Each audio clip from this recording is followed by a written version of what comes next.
করলা ভাজি। আর আজকের এই করলা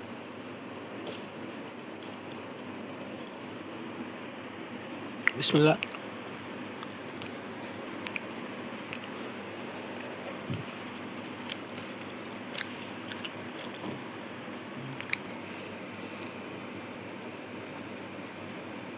প্রচন্ড গরম, হাত দিয়ে ছিঁড়া যাচ্ছে। এই যে এখানে দেখুন একটি মচমচে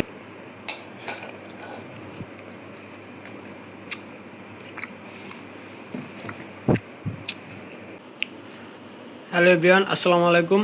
কুক ফুড ব্লগ চ্যানেলে আপনাদের সবাইকে আরও একবার স্বাগত জানাচ্ছি। আজকে রাতের ডিনারে নিয়ে চলে আসলাম ইটিং শো ব্লগ ভিডিও নিয়ে।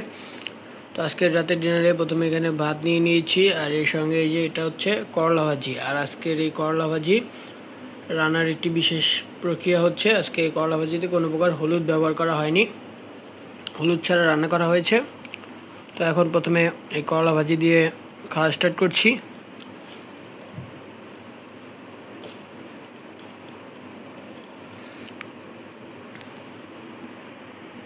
বিসমিল্লাহ।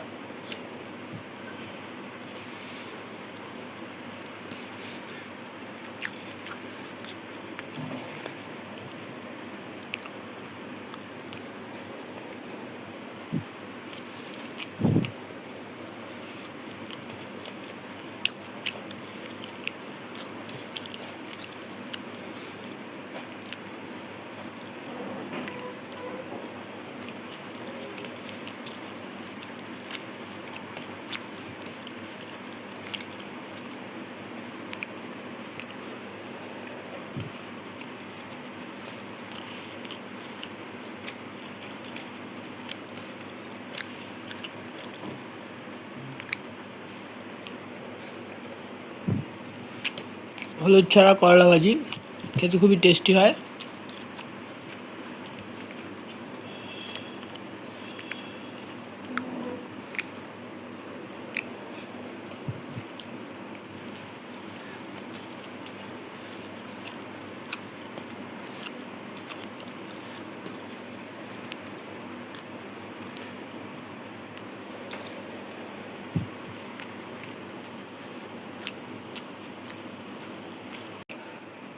করলা ভাজি দিয়ে খাওয়া শেষে এখন গরুর মাংস নিয়ে নিয়েছি, গরুর রেজালা।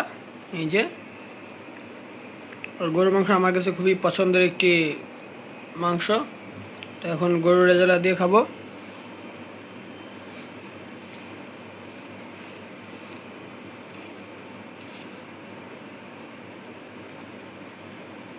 এখন মাংসটা খুবই নরম হয়ে গেছে আর প্রচণ্ড গরম, হাত দিয়ে ছিঁড়া যাচ্ছে।